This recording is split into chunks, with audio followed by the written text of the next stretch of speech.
Okay, and Charlie, Gus, Owen, not sure who you'd prefer to kick off.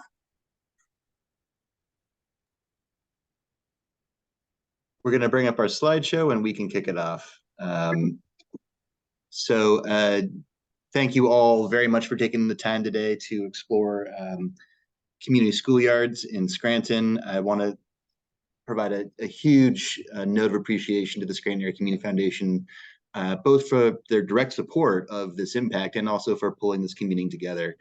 Want to jump right in, and we've got I think a very compelling opportunity to make a lot of great things happen through really a single intervention or set of interventions in Scranton. And we're very happy to be here with you to talk about that. I'm Owen Franklin. I'm the Regional Vice President for the Trust for Public Land, overseeing a group of states consisting of Minnesota, Illinois, Ohio, and Pennsylvania. I also serve as Pennsylvania State Director. I will speak a bit more about the Trust for Public Land, but before I do, Gus, would you mind just letting folks know who you are and what you do? Sure, everybody. My name is Gus Fahey, and I run an organization called Valley in Motion, which is a nonprofit that works on quality of life and bringing events and spaces for community engagement in our area. And both Gus and I are joined by some of our colleagues who I hope to get a chance to speak up and meet you folks over the next hour or so. But first, a bit about the Trust for Public Land. We are a national nonprofit organization. We have been, we're celebrating our 50th birthday this year. We're celebrating it all year, so we have a chance to celebrate with you. We use parks and open spaces as tools for strengthening and connecting communities. We believe very deeply in the power that these spaces have for advancing a host of critical community priorities. We believe that high quality parks and play spaces, open spaces, trails do a critical amount of good for community well-being, for social cohesion, for equity, for public health, and for climate resiliency. We'll speak a bit more about how those things happen, but we feel that the park and the open space is the best tool that we are positioned to use to make this kind of change happen in the world. And we do that work across the country, renovating parks, establishing new parks, protecting open space, working with local communities to find the funding to make these things happen. We've been doing that for 50 years. We do it all over the country, and we're thrilled to be doing that work in Scranton. And with that, I'll pass the baton to Gus just to speak a bit more about Valley in Motion. Sure. As I mentioned, we're a nonprofit that works in the Lackawanna Valley to build community across the Lackawanna Valley. And we're particularly focused on events and spaces for community engagement and for bringing people together to make our place a wonderful place to live. So people love where they live and they contribute their time and their energies and their talents to make it better. So, and I'm joined by my colleague, Alyssa Kelly, who's project manager for Valley in Motion. She can just raise her hand if she wants, and we'll both be talking about schoolyards as they apply to the Scranton area. Thank you, Gus. We are here to talk about community schoolyards, and we kind of did the reveal there real quickly, but that's okay. Pretend you didn't see that point. So this is the before. This is William Cramp Elementary in North Philadelphia. We like to tell the impact of community schoolyards through stories, and every project, every community we work in has a richness of stories, and that's what we can all relate to and connect to. So I want to tell you the story of William Cramp. William Cramp is about 5 blocks from an abandoned rail bed in North Philadelphia, and that abandoned rail bed was the epicenter for the opioid crisis in Philadelphia. It's really where it had the strongest traction. And as you can imagine, the challenges associated with that public health crisis, not only impact the people who are unfortunate enough to be directly involved in it, but also the surrounding neighborhoods. William Cramp is in the Fair Hill neighborhood, but if you went on Google Maps about 8 years ago and looked for this school, you wouldn't see the name Fair Hill, you'd see the name Badlands, because the media started calling this neighborhood the Badlands, given its proximity to the opioid crisis. And Google Maps decided to have that same moniker reflected. So a real unfair and cruel kind of branding given to this community from the outside world, given the challenges that really have no creation of its own. But here at William Cramp, you see their schoolyard. Now, this schoolyard gets hot in the sun, it gets wet in the rain, it gets cracked in the ice and in the wintertime. It does nothing for bringing people together. It does nothing as an educational amenity. It's a deterrence to the community, not an asset to the community. And yet, I'm a Philadelphia resident. We were all paying for this every day with our tax dollars. We paid for this, and we were satisfied with this level of impact until the Trust for Public Land came to William Cramp Elementary and worked with students, with teachers, with principals, with resident leaders, with other nonprofit organizations, with public and private funders to say, what can we all collectively envision to make this space a true community and educational asset, something that is working for the school during the day and that is working for the community after school hours. We heard from students, residents, everybody I spoke about the unique priorities that space could address. We designed a park, we built a park, and now we have this at William Cramp Elementary. Next slide. You see here, this is what you see if you go there today. It is a space that has a turf field. Every time you walk by it, there's kids face down on the turf, just rolling around on it. We have play equipment. We have a running track. We have shade trees. We have fruit-bearing trees in some cases of this, in some areas of this schoolyard. We have a small birdhouse that has a camera in it that students can use to spy on the birds from inside their classroom. This is now a space that the school uses during the day and is open to the public after school hours.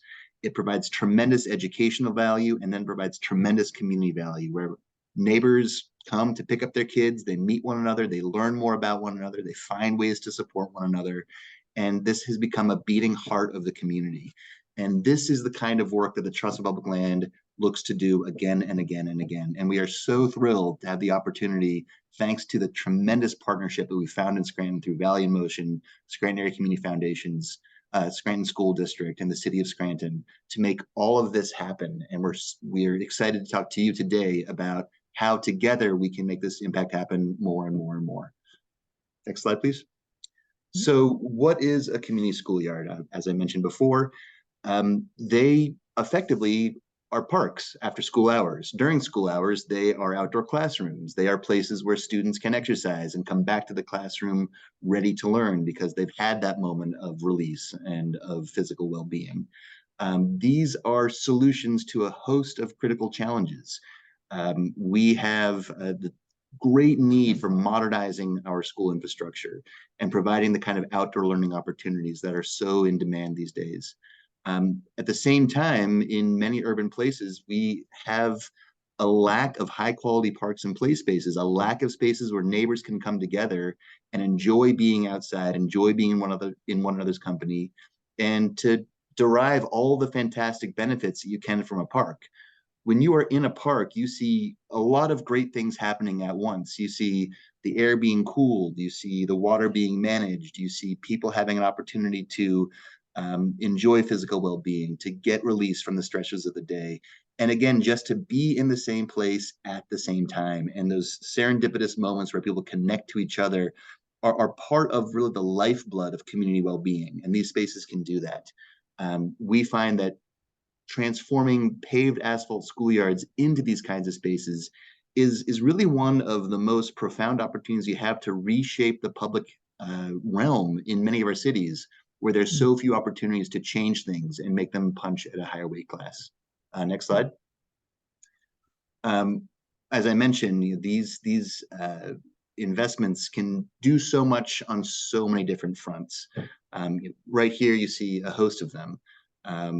And what we've seen over time is that in many instances, the communities that have the least access to high quality parks and play spaces, the neighborhoods that have the most underperforming educational facilities, are neighborhoods that are low income and neighborhoods where they're primarily people of color.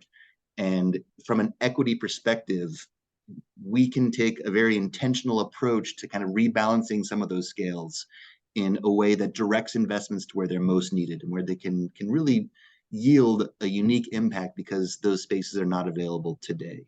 The Trust for Public Land has done this kind of work across the country, having done close to 300 schoolyards. Scranton is really our newest community, at least in Pennsylvania, where we're doing this work. And it's a community from an organizational perspective that is very high priority for us. Next slide. We've done an analysis of where schoolyards can make the most impact. If you look at this map, you'll see two different kinds of circles. You have the larger green circles, and that's where we are doing work. You see New York, you see Philadelphia, you see New Orleans, you see San Francisco Bay Area, you see Seattle. All those are areas where we're doing that work now. And then you also see this analysis of where schoolyards can yield a particular impact. And you can see there Scranton showing up because we've done an analysis of a host of different factors related to vulnerable populations, health need, park need, urban heat, stormwater management, and education. And Scranton really rises to the top from a national perspective on communities where schoolyards can make a tremendous impact. Really, Scranton should have a green circle on it now because we are underway in Scranton. And I look forward to sharing this map with you and having that green circle on it very soon. But we're underway in Scranton, and we look to be doing that for a while. Next slide. We would not be where we are without the leadership of the city of Scranton and the tremendous partnership that we've seen. I spoke a bit earlier about the alignment that we found in Scranton, and it's rare that you find this kind of agreement about the impact that we can all make together and the unique role that we can bring to that effort. I'm so thrilled to have the city of Scranton as one of those actors in finding their unique opportunity to make impact.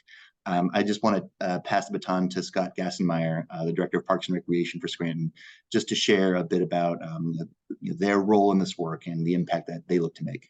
Scott? Thank you, Owen. I appreciate it. For those of you that don't know me, my name is Scott Gassenmeyer. I am the Director of Parks and Recreation for the City of Scranton. Before I start, I'd like to thank the Scranton Area Community Foundation, as well as Owen, the Trust for Public Land, Alyssa, and Gus with Valley in Motion for hosting this event. Just inviting me to say a few words on behalf of the city, and of course on behalf of the mayor, who couldn't make it, but she is beyond excited about this opportunity that we have before us here. So the City of Scranton and the Mayor Paige Magnetti, we are extremely excited to be a part of this work, providing that ARPA funding that will help build new community recreation spaces at the city's schoolyards. And these children's and families that come out and play at these schoolyards, they don't have those things there right now, and it would just make a insurmountable difference to the communities, as Owen was pointing out earlier. Down near where I grew up around Philadelphia, you can see what the changes those take place in communities when things like that are available to the public. So this is all possible through our ARPA funding that will help build new community recreation spaces at the city schoolyards. And the ARPA, for anybody not familiar, is the American Rescue Plan Act with the $1.9 trillion in federal stimulus. So the city of Scranton was gracious enough to receive $68.7 million of that for the COVID-19 public health emergency and its economic impacts for the city. So the city's mission with that ARPA program is to give the people access to resources, obviously rebuilding the infrastructure needs that impact our everyday lives here, and foster equitable wealth generation that targets the needs of the Scranton's residents, the city's residents at large. So through the spending plan that was approved by the city council in May of 2022, we allocated over $500,000 for schoolyard transformations, and that seed was what actually provided TPL and Valley in Motion with the opportunity to advance this schoolyard or community schoolyard model, and it's at multiple sites within Scranton, and it allows us to leverage other private grant funding from local and national network funders to help us out as well. So as you'll see from the presentation, this project created a new community recreation space at several sites within Scranton that thereby strengthens the neighborhood and our schools communities. This schoolyard transformation project is hopefully, and I know it is, just the beginning of the efforts to improve the facilities within the Scranton School District and create new safe places for the children and families to play together here. I myself, I was a part of the unveiling of the JFK Elementary, and that was just fantastic. That was my first week on the job, and I couldn't have asked for a better opportunity to just step up and be there as TPL and Valley Motion really got to present all their work to these kids and the community that was there. It was impressive. It was heartwarming. It was touching, and just to see the joy on the kids' faces, it was priceless. So I can't wait for more of those. And I mean, like I said, it was made possible by the students and the community members themselves through TPL and Valley Motion's design model. So you really got to give it up for these guys. They're out there every day in the community making a difference. So, I mean, all in all, this reflects the city's commitment to improving the quality of life and safety in every Scranton neighborhood. Access to high quality green space is part of our commitment, and accessible parks improve health. We know that they build climate resistance, as we previously spoken about, and strengthen that community connection. These communities have an intangible tie to their parks and their green spaces. You can see it. Every neighborhood has every park within their neighborhood. They've all been through it generations after generations, and they really, really care for these areas, which is why we need to make them as best as they can for all those people. So we applaud TPL and Valley Motion's commitment to this work, and we look forward to seeing our city schoolyards come to life in the next months and years to come. And I'm excited to be a part of it. So thank you, everybody. And I think we're gonna kick off the schoolyard program details. So back to TPL and Valley Motion. Thank you, Scott. And again, the leadership that we find with public agencies is critical to making this work happen. We're thrilled to have the city of Scranton as a key public agency, key public partner here, and the leadership that we see from the Scranton City School District is also tremendous. And I look forward to hearing some comments from Ro Hume, who leads the board of directors for the Scranton City School District in just a few moments. But before that, I think we're going to turn to Gus to speak a bit more about the work that's already underway in Scranton. We've got a lot planned, but we are already underway in some facets of this. Sure. Yeah. Hi, everybody. So we're starting with John F. Kennedy Elementary School, which is in South Scranton. It's a terrific little school with 400 students. And it's really a wonderful place. They have a visionary principal there. There's a strong emphasis on mindfulness and community building within the school. And so it's just really a fantastic place. It serves 4 affordable housing developments that are in the area: Valley View, Sky View, Hilltop, and Laurel Woods, which is toward Manuka. And it's a very diverse school as well. So there's lots of different people, lots of different cultures that are sort of assembling in this one place. It's also a place, a center, a magnet school, as it were, for autism support. So kids get bused all throughout the city to go to JFK for autism services. So they have a special student population that has special classrooms that are small, that are responsive to sensory needs. And so there's this really strong effort to get that student population fully integrated in the school, and for for them to play an important role in the school. So when we were starting this process for designing a schoolyard, a community schoolyard for them, it was important to us that the autism population had a place that was not only for them, but by them. And so that was sort of reflected in our design process. So looking at the slide here, it serves 2,000 residents within a 10-minute walk. I can tell you from from just looking at the census block that serves this school, the median income is $22,000 a year. And I think the families that are going to the school are probably on the lower end of that median. So it's a population that needs everything that it can get, and it deserves everything as a community that we can give to make sure that the students and families there are successful. Well, let's go to the next slide. So,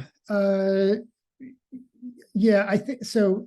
This is sort of, this top point is getting to that, getting to what I just said. We have a population here that doesn't have access to the kinds of amenities that that students and families with higher incomes have. So it really makes a even more critical space to make this space work. As you'll see in a later slide, it's like most Scranton schoolyards, it's just a plain asphalt surface. And so kids can run around, but you know, really they deserve much more. Like our kids deserve everything that other kids have around the country. And so at Kennedy Elementary, we have already started, well, we've already completed the preliminary design process, the conceptual design process that was done with the kids, with the administrators, and with the surrounding community. And so this picture here shows these two conceptual designs that this third grade class came up with. So we took a third grade class for 6 weeks and led them through a design process for that. Alyssa Kelly, who's on this call, was one of the co-teachers for that class. And I'm going to give her a chance to sort of explain what that was like for the kids. It was, I will say, a wonderful way to begin your week. For 6 weeks, we met on Monday mornings with Mrs. Zapata's third grade class. There were about 20 students in that class. And each week we would review a different topic related to the development of the schoolyard.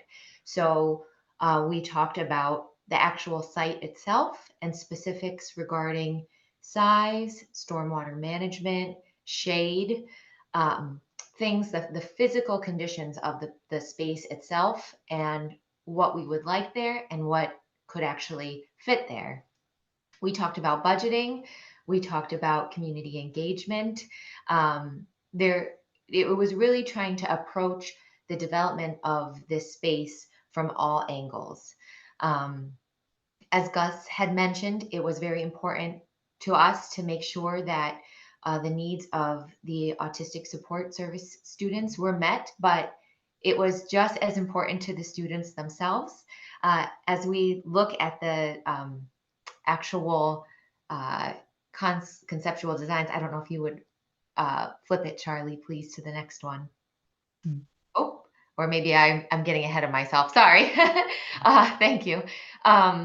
This is the two designs that they came up with that they were split into teams and they put forth all the ideas throughout our time together. So as you can see, they both have some similar elements: basketball courts, play structures, swings. But what's a little less evident is the space off to the side, which was a specific rest space, right? It was very important for the students to have recreation space, but also space for respite, particularly for the kids in the autistic support classes who need a space away from all the sensory overload. And so both of these designs feature spaces like that at the insistence of all of the students in their class, which was really a lovely thing to watch unfold. Let's see here. What else, Gus, would you like me to mention? What am I forgetting? Maybe we could back up. What are those communication walls? Oh, yes. Yes. So they wanted to have these communication boards out in the schoolyard where books were available, where people could draw, where they could put up messages, a space for communication that's away from all of the activity. And usually it was also by a spot where you could sit, a little nature area or sitting area where people could just take a break, not necessarily run and jump and climb, but also have another space where they could just take a break. I also like the rock circle that also sort of doubles as an outdoor classroom. Yes. So it's a place to go when the weather is nice. And then there's flower gardens in there as well. So sort of having that tactile kind of experience as well. Yes, and lots of trees. There was requests for trees as well. Mhm. So Yeah. Thank you both. And maybe just to show the group what it looks like now, can we go back a couple of slides, Gus, and have you and Alyssa, if you want to chime in on kind of what was happening, for example, on this day here. yes, so in the photo on the right, they're using a measuring device to walk the length and width of the space so we could get exact measurements so that they could learn about the scale for the larger map and then what could actually fit in the space. So that's what they're doing. They're walking around and measuring the physical space. And then part 2 of that was writing what happens in each space. So with chalk, they went around and said, this is what we do in this space now. This is where the little kids go. This is where the big kids are. This is where we leave, that type of thing, so that we could really think about not only what would fit, but programmatically what would work as well. Thank you. And I love that photo on the right in part because they're studying where the sun comes across the site. So you see right there, they're sort of entering from sun into shadow. So it's a perfect sort of explain for that. But the photo on the left also makes it clear, you know, what the site is. It's a plain asphalt site, but it's also a good size. You know, there's lots of room and opportunity for other things to be happening here. And it's also, it's very flat right here as well. So it gives you some really great opportunities so that, you know, to use Owen's words, that this space really could be punching far above its weight. And we've got an example, I think that's coming up next, of this is a schoolyard that we did in Philadelphia, which is kind of the same size as JFK, as Gus and Alyssa were just pointing out. So this is a schoolyard in South Philadelphia, many of the same challenges that we talked about at JFK.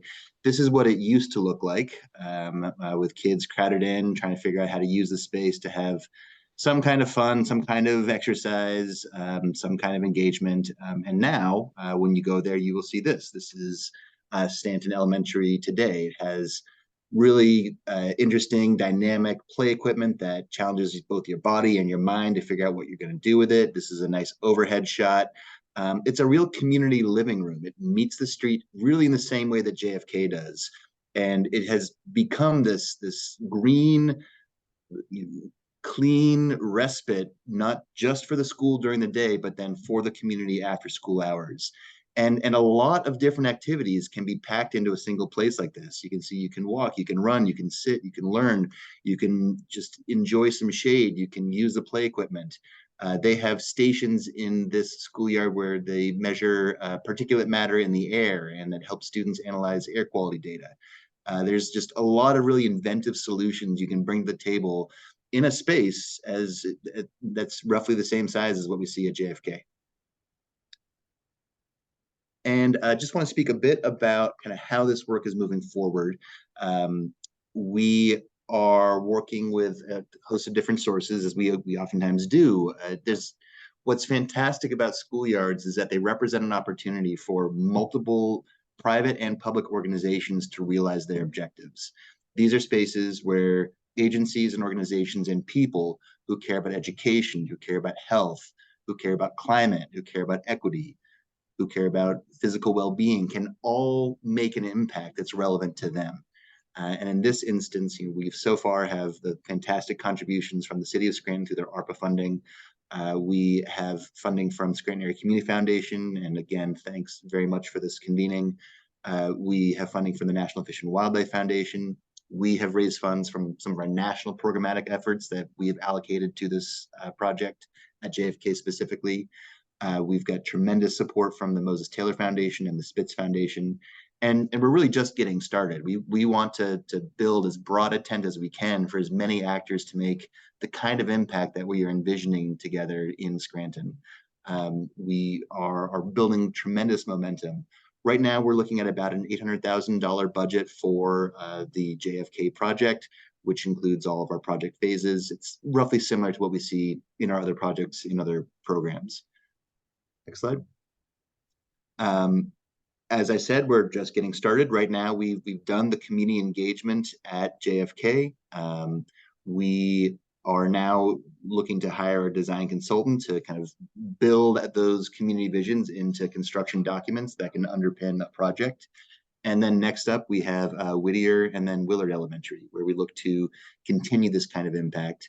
All of these sites are selected first and foremost by the Scranton City School District and checked for alignment with other actors and with funding viability.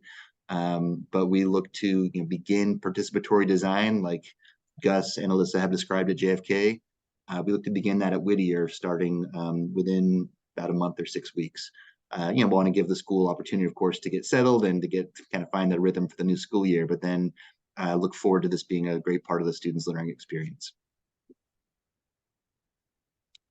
And with that, I'd love to bring in Ro Hume, who's been a fantastic champion for this impact and just a tremendous partner writ large in working with TPL and with Valley Motion so closely. Her leadership is inspiring, and I feel very fortunate to have her as a partner. So Ro, would you mind just sharing a few words about the impact that you're excited for here? Well, I will, Owen, as soon as I stop blushing. That was very kind. I was involved with this project thanks to Gus Fahey from the beginning when we had a very first meeting up at John Kennedy School. And I just thought the vision that Trust for Public Lands brought, and I had not heard of this program before. And I think, they say they had me at hello. They had me at good playground for a school that deserves it. One of the first things you learn when you get on a school board is there is a huge gap between what you want to do and what you can do. And we are a majority minority district. We're a very poor district. 78% of our students are at or below the poverty level. And the chance to work with partners like Valley in Motion and Trust for Public Lands to give at least some of our kids, and I'm very excited we're moving ahead, Owen, trust me, some of our kids the chance to have the kind of recreational areas in their schoolyards that we as a district would love to give them but can't afford to give them. But more than that, it's the broader involvement with all the partners. The fact that the kids get to be involved with this right from the beginning and have their say about what they feel they need. The fact that it will be a community hub.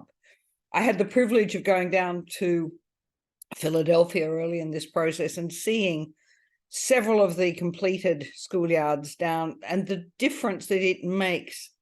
Just watching it, we went to one event where one of the schoolyards was opened for the kids to use, and within I think 2 minutes of the official ribbon cutting having been completed, there were kids rolling on glass, climbing frames, laughing, sitting in there, one reading a book under a very small tree, but it'll be a bigger tree soon.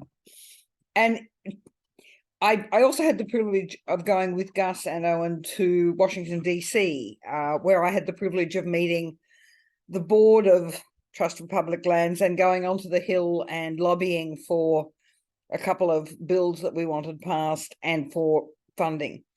And what I was able to say was, you sit in Washington and you approve funding for this. You put money into the pipeline with something like ARPA. And even at the city level, you have the funds and you hit the button and you turn the tap on. The great strength, I believe, of this program is that we are at the tap. We are where the water comes out of the faucet and flows to the ground and builds and nourishes, and we see things grow. It's a privilege to be part of it. It's an extraordinary program. I think the city, Valley in Motion, Trust for Public Lands, Scranton Area Foundation, we as a school board can facilitate all we can, but we are so grateful on behalf of our students, because this isn't going to be for the kids that are in Kennedy right at the moment. This is going to be for the kids that haven't even been born yet. There'll be kids sitting under taller trees who have no idea who they need to thank, but who are very thankful. I was there when we announced to the school that this was going to happen. And I think we may have broken a couple of decibel records and been a public nuisance. I was there. I had the privilege of being there when we were able to unveil to the community the 2 final designs which will be the basis for the ultimate schoolyard. I hope very much I'll have the privilege to be there for the 3rd step when we open it. Owen, Gus, thank you for letting me be part of this. Thank you. Thank you, Ro. So with that, again, the role of the convener is so critical. We are new to Scranton, and thanks to Valley in Motion, to Scranton Area Community Foundation, to the Scranton City School District, the city, to others, we've been welcomed in. But it's so important to have those trusted actors sending out an invitation for others to learn about this and to explore how it excites them, how they might want to participate. And we would welcome the opportunity to speak with any of you more about this program. We have great impact ahead, but we do have need ahead in finding the funds to make this impact possible. And it will take involvement from a host of different actors to realize this. We are at the ready to take you to project sites, to help you see what is there today, and to connect more palpably to what will happen. Certainly open to any conversations, and we've got some of our contact information here, but we'll also be doing some direct follow-up with respect, and we understand that we all have busy schedules, but we'll also take the initiative to reach out. But with that, I think that if there's time for any questions, we're ready to take them. Gus, any final comments you want to make before we go to Q&A? Rose said something that sort of brought something up to me. So those kids that are designing the playground, they know that it's for their younger siblings and for the kids that go after them. And they really took that responsibility seriously. So it wasn't just what they wanted, but it's what like the whole community wanted, because they knew it was going to outlive them. And I really underestimated the impact that would have on them, and sort of a lesson that it was teaching them in terms of patience and growing something and being on the ground floor. And in particular, the teachers that were involved too were very moved to be part of this process that they know is going to be there for decades. So the impact really is great on an individual level and on a community level. Thank you. Maybe we can take this moment to see if there's any questions from the audience. And we're a small group, so audience might be a little bit over-exaggerated, but we're very thrilled to be in your company. So yeah, really, anybody can just take themselves off mute and jump in.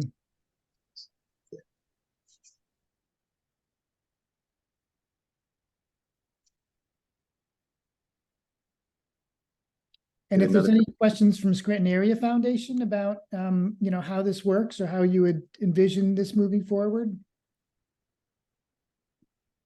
Yeah, thanks, Gus. We're just excited to be here to help convene this session, and however we can help. And as we kind of move forward, we've had some great conversations about how we can continue to advance this work. The Scranton Area Community Foundation is really on a mission to enhance the quality of life for individuals in our community, and what better way than through a program like this. It really touches on so many of the important things, and I think we can't underestimate the dignity that this provides for the students in the community. That this will be impacting at Kennedy and then beyond to the other schools. So we're excited to be a part of it, and to to whatever degree we can help support. We're here. Thank you all. Well, I'm not hearing any questions from the audience. Give it another moment. Please just chime in if you have any questions, but more importantly, our contact information is there, and please don't hesitate to reach out. We welcome any follow-up opportunity, but again, this is impact that we look to make at a real meaningful scale in Scranton. And we see this as a tremendous opportunity to deliver improvements in equity, in community, in climate, in health, in education. And we know that this will require the participation of so many actors, and we look forward to meeting those actors as we go along. So I think that with that, we might be able to wrap up, and it's our job to keep the conversation going with some follow-up. But again, Maggie and Scranton Area Community Foundation, thank you so much for this convening. Thank you. Appreciate all of you. We'll get this recording shared out. Have a great day, everyone. Thank you. All right, thanks very much. Yeah.